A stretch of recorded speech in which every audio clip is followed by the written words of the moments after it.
بسم اللہ الرحمن الرحیم۔ السلام علیکم دوستو، دنیا بھر کی بریکنگ نیوز میں آج آپ سنیں گے، لیکن اس سے پہلے اگر ہو سکے تو لائک اور سبسکرائب کا بٹن ضرور دبا لیں، شکریہ۔ انڈیا یو پی حکومت نے دیوبند میں تخریب کاری کا ایک تربیتی مرکز کھولنے کا فیصلہ کیا ہے۔ طالبان کی حمایت میں بات کرنے پر بعض مسلم شخصیات کے خلاف بغاوت کا مقدمہ بھی درج کیا گیا ہے۔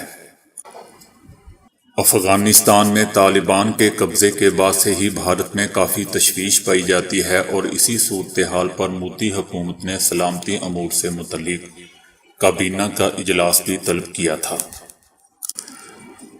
دوسری جانب ریاست اتر پردیش کی بی جے پی حکومت نے طالبان کی سرگرمیوں کے حوالے سے بھارت میں مذہبی درسگاہ کے لیے معروف مقام دیوبند میں تخریب کاری کے لیے تربیتی مرکز کھولنے کا بھی اعلان کر دیا ہے۔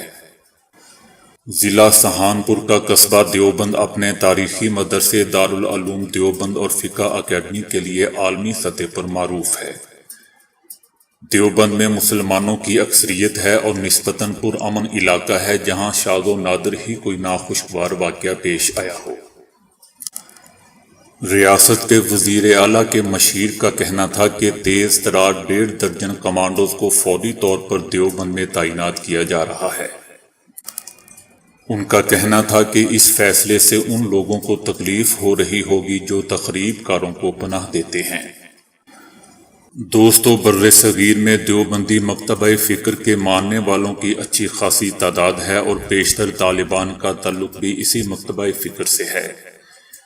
شاید اسی وجہ سے ہی بی جے پی حکومت نے کمانڈوز کی ٹریننگ کے لیے دیوبند میں جو ادارہ کھولنے کا منصوبہ پیش کیا ہے اسے طالبان سے لنک کرنے کی کوشش کی گئی ہے۔ اسی دوران یو پی کی پولیس نے ایک مسلم رکن پارلیمان سمیت متعدد مسلم شخصیات کے خلاف مبینہ طور پر طالبان کی حمایت میں بیان دینے پر بغاوت کا مقدمہ درج کیا ہے۔ دوستو، یاد رہے کہ بھارتی حکومت کی نظر میں طالبان ایک تخریب کار تنظیم ہے۔ دوستو، ڈاکٹر پرتاپ کہتے ہیں کہ نریندر مودی نے لال قلعہ سے بہت لمبا چوڑا بھاشن دے ڈالا، اور 15 اگست کو جس وقت ان کا بھاشن چل رہا تھا، طالبان کابل کے راج محل پر قبضہ کر رہے تھے۔ ان کا کہنا تھا کہ لیکن ایسا نہیں لگا کہ بھارت کو ذرا بھی اس کی فکر ہو۔ افغانستان میں کوئی بھی اتھل پتھل ہوتی ہے تو اس کا سب سے زیادہ اثر اس خطے پر ہوتا ہے، لیکن ایسا لگ رہا ہے کہ بھارت خراٹے لے رہا ہے، جبکہ پاکستان اپنی چالیں بڑی مہارت کے ساتھ کھیل رہا ہے۔ اب پاکستان کی کوشش سے کابل میں ایک کام چلاؤ مشترکہ سرکار بننے جا رہی ہے، لیکن بھارت میں مکمل سناٹا ہے۔ وزیر اعظم مودی اپنے 1,500 شہریوں کو بھی بھارت نہیں لا سکا۔ وہ 1 مہینے کے لیے سلامتی کونسل کا صدر ہے، لیکن وہاں بھی اس کی قیادت میں سارے ممبر زبانی جمع خرچ کرتے رہے۔ اپنی صدارت میں بھارت کو افغانستان میں اقوام متحدہ کی ایک امن فوج بھیجنے کی قرارداد پاس کرانی چاہیے تھی۔ شاید یہ کام وہ اب بھی کروا سکتے ہیں۔ کتنی حیرانگی کی بات ہے کہ جن طالبان نے روس اور امریکہ کے ہزاروں فوجیوں کو ہلاک کیا اور ان کے اربوں خربوں روپے پر پانی پھیر دیا، وہ ان طالبان سے سیدھے بات چیت کر رہے ہیں۔ مودی سرکار کو پتہ ہونا چاہیے کہ 1999 میں ان کا اغوا کیا ہوا جہاز قندھار سے چھڑوانے میں طالبان رہنما ملا عمر نے ہی ان کی مدد کی تھی۔ امریکہ نے اپنی شطرنج خوب چالاکی سے بچھا رکھی ہے، لیکن اس کے باوجود پاکستان ان سے آگے ہے۔ حالانکہ پاکستان کے پاس دونوں نہیں ہیں، نہ شطرنج ہے اور نہ ہی چالاکی۔ افغانستان پر طالبان کے قبضے کے بعد امریکہ کے صدر جو بائیڈن نے جو پیغام دیا، اس کا اہم مقصد دنیا کو یہ بتانا تھا کہ انہوں نے افغانستان سے نکلنا کیوں ضروری سمجھا۔ انہوں نے امریکہ کے اس فوجی انخلاء کا فیصلہ کرنے والے ٹرمپ کو کوئی کریڈٹ نہیں دیا۔ انہوں نے اس خوفناک حقیقت کی کوئی ذمہ داری نہیں لی کہ وہ افغانستان کو کس کے بھروسے چھوڑ کر بھاگ کھڑے ہوئے ہیں۔ جیسے 1975 میں امریکہ جنوبی ویتنام کو چھوڑ کر بھاگ آیا تھا، ایسے ہی اس نے افغانستان کو چھوڑ دیا۔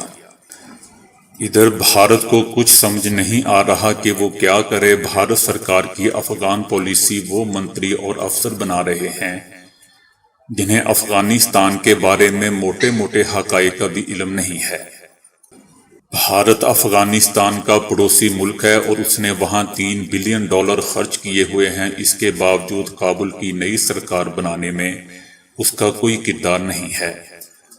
سابق صدر حامد کرزئی اور سابق نائب صدر ڈاکٹر عبداللہ طالبان سے بات کر کے کابل میں مشترکہ سرکار بنانے کی کوشش کر رہے ہیں، اور پاکستان اس معاملے میں تگڑی پہل کر رہا ہے، لیکن بھارت نے اپنے مکمل سفارتی عملے کو دہلی بلا لیا ہے۔ مودی حکومت کے پاس کوئی ایسا سیاستدان، آفیسر یا دانشور نہیں جو کابل کے بحران کو کم کرنے میں کوئی کردار ادا کرے، ایک مشترکہ سرکار کھڑی کرنے میں مدد کرے۔ طالبان سے سبھی اہم حکومتوں نے کھلی اور سیدھی بات چیت بنا رکھی ہے، لیکن بھارت ابھی بھی بغلیں جھانک رہا ہے۔ اس کی یہ معذوری کابل میں چائنا اور پاکستان کو زبردست مضبوطی فراہم کر رہی ہے۔ بھارت اپنے 25 سال پرانی سوچ میں خراٹے لے رہا ہے۔ سرکار کو پتہ ہی نہیں ہے کہ پچھلے 25 سال میں طالبان کتنا بدل چکے ہیں۔ پہلی بات تو یہ ہے کہ ان کے بیچ نئی نسل کے نوجوان آ چکے ہیں جو عالمی رائے سے واقف ہیں۔ دوسری بات یہ کہ طالبان نے سرکاری اعلان کیا ہے کہ ان کی سرکار سب پر محیط اور ہمہ گیر ہوگی۔ تیسری بات یہ ہے کہ سکھ گردوارے میں جا کر طالبان رہنماؤں نے ہندوؤں اور سکھوں سے وعدہ کیا ہے کہ ان پر بھروسہ کیا جائے کہ کسی بھی ملک کو کوئی سہولت نہیں دیں گے کہ دیگر ملک کے خلاف افغان سرزمین کا استعمال کر سکیں۔ اگر دوستو طالبان سرکار اس طرز پر چلنے لگی ہے تو بھارت کو اس کے ساتھ بات چیت کرنے سے کون روک رہا ہے؟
تو دوستو ابھی کے لیے اتنا ہی۔